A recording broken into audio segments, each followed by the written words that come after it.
Hey guys, welcome back to the History channel.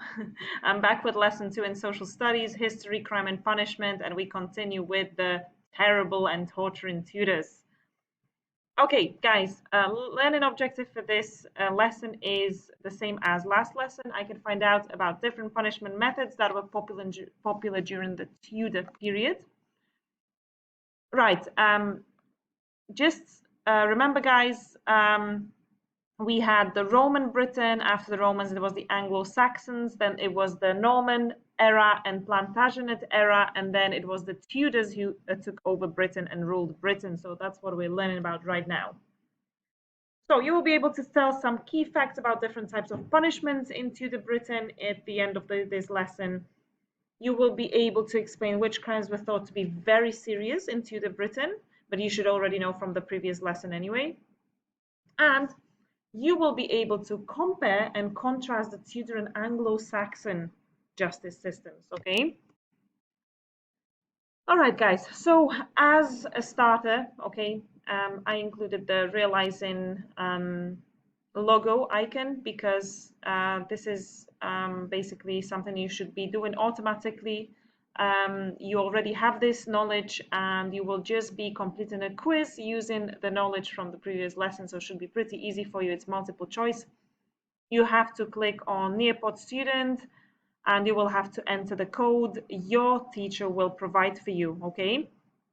All right, so just what do you remember about crime and punishment during Tudor Britain? You will just test yourselves. No stress. It's multiple choice. It's pretty easy, and I am sure you know it. All right, guys. So I'm just gonna go through like a small recap of the Tudor Britain. So guys, as you remember, during Tudor times, there was still no police. The main crime was stealing. People were stealing a lot. This was because poor people couldn't afford to pay for increasingly expensive food. Punishments were really harsh. They were much worse than during Anglo-Saxon times. This was to stop people from committing crimes, of course. Then, guys, because people did not travel much, the traveling actors had to have a license, otherwise they were suspicious of committing a crime. Um, Especially in Tudor London, there were many vagrants, homeless people, and because people were looking for work, okay? So the Tudor rich people living in London basically thought like every poor person or every poor person that came to the rich area in London was basically a criminal. All right, public executions when someone was put to death in a very brutal way were very popular. People loved watching it. I don't know why. And this was all happening under the King Henry VIII. Henry VIII was a very big personality in the whole history of the UK or Britain, sorry. So you will have to remember his name, Henry VIII. Anyway, being homeless, vagrancy was basically a crime punished by being whipped or even hanged, okay? Because people were generally afraid that vagrants, homeless people, were generally criminals and murderers. Stealing was considered a very serious crime. People could be punished just for stealing something really small, and you could have been facing death penalty for stealing. Right, number two serious crimes. So the first one was stealing, the second one was treason. Guys, if you remember, what was treason? Treason was it was an act of trying to take the crown away from the king, from the royal family, or just generally trying to overthrow or remove the king, okay? So this was called treason. There was a chamber called the Star Chamber, which was a kind of court, but there was no jury. There was no witnesses allowed, or you could not appeal in case you felt that the verdict was unfair. And the punishment was really awful, like so awful that people would really not try not to, commit, like they would really, really think about whether they would ever try to commit treason. Anyway, there's a fascinating fact. By the late 18th century, actually, punishment for treason became very rare. But the official punishment for treason remained death until 1998, which was um, not even 30 years ago. Okay, so that is, that's a bit shocking. But anyway, guys, we have an activity here. Okay, so if you remember in the last lesson, we're going through some objects, punishment objects. Objects that Tudors used to torture and just torture people in the most horrible way, or to shame them or punish them. So you already have an idea how brutal some punishments were. If you remember some of them, we had the ducking tool for witches, where the witch sat on like a kind of wooden seat and she would be dunked into water. And if they drowned, they were basically not a witch, but if they survived, then that person was deemed guilty of being a witch. Okay. Then we had the brang for gossiping. It was some kind of a headpiece that was put on people and into their mouth to stop them from speaking. This was for gossiping or spreading bad information about others. Then we had the rack. It was some kind of a bed with like kind of oval shapes in it. It was so a person would lay on it and they would stretch them. Okay, they would basically tie their arms and legs on the ends of this tool or bed, and they would stretch them out until obviously the person was in terrible pain. And then we had the drunkard's cloak. So it was basically a barrel that like people were actually put inside this wooden barrel, and they would be shamed for being drunk and loud and being silly publicly in the streets. Okay, all right, guys. Anyway, so now you will have an activity sheet. Okay, you will be matching. Okay, you will read someone's story, what crime they basically what they've done. Then you will have to match it to the name of the crime, and then you will have to match that crime to its right punishment during Tudor times. You will have to submit this on Dojo, guys. So what thinking we will be using, guys? First, meta thinking, strategy planning. How am I going to do this? What steps will I take? How am I going to do this? Okay. What do I need to know? What information do I need to know? Then you will be using analyzing, critical, logical thinking. How can I use the evidence from this lesson, from the text, from the knowledge?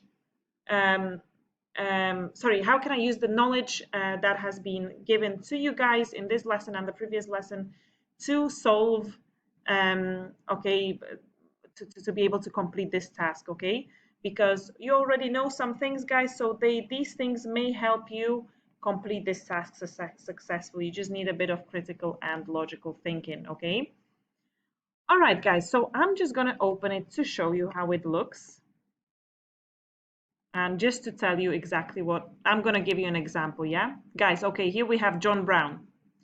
It was my birthday, so I went to the inn and I stayed there for the day. On the way home, I felt very merry, sang lots of songs quite loudly. Okay, so what kind of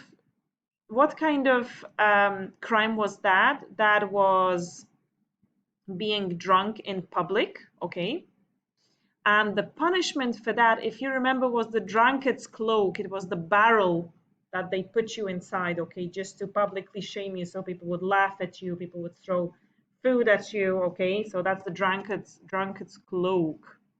All right, so then you're gonna read about Emily Parker. I like to know what is happening in the village. I don't like right, so guys, I'm not gonna read into this because I just want you to figure it out on your own. So you read it on your own, guys, and you do the next one on your own. So you have witchcraft, begging, gossiping, being drunk in public. I already helped you out with that. Treason and stealing. Okay. All right, guys. So this is your task. If you cannot print this out, you can just write down the names of people. So, for example, you can write down John Brown, being drunk in public, and then the drunkard cloak as punishment, okay? You can match the pictures as well of the punishment. So this is the drunkard's cloak, right? If you don't have printer, you can skip the pictures part, and here you have like a nice table: crime and punishment. So John Brown, crime, being drunk in public; punishment, the drunkard's cloak. Okay, and you can attach the picture to it. So this is your task. All right, guys. The last task for you, we're going to be using again a bit of critical thinking, thinking about what we know, okay, to answer these questions, and connection finding. What do you remember from Anglo-Saxon times? So why do you think, guys, torture was such a big part of the justice system in the Tudor period? Why? What do you think? Like, obviously, punishments were made to deter people from committing crimes, to stop them from committing crimes. So I guess they made it torture and brutality, they made it part of the punishment so they can even furthermore discourage people from committing crimes. All right. What did the Tudors, mainly the rich and wealthy people, see as the most worrying crimes? Guys, if you remember, this was basically stealing, and actually the two main ones were stealing and vagrancy, being homeless, stealing, and we had also treason. Okay. What are some punishments the Tudors use that haven't changed since the Anglo-Saxon period? Guys, look at some, for example, hanging. Okay, definitely there was hanging during Anglo-Saxon times. If you think of the pillory, the tool where you had to put your hands and be publicly shamed, that hasn't changed. So try to think of a couple of more punishments that you think were present in Anglo-Saxon period. And did you think the Tudor justice system was fair? Okay, this is using your critical thinking a lot. Can you explain why is this? Okay. So I'd like you to especially think of vagrancy, homelessness, and how homelessness was punishable by death. So guys, think about that. Was that fair? Putting all homeless people to death? I would just like you to think about that. Okay, guys, that's all from me. At the end of the lesson, please do reflect on your learning. Use the traffic lights color code, okay?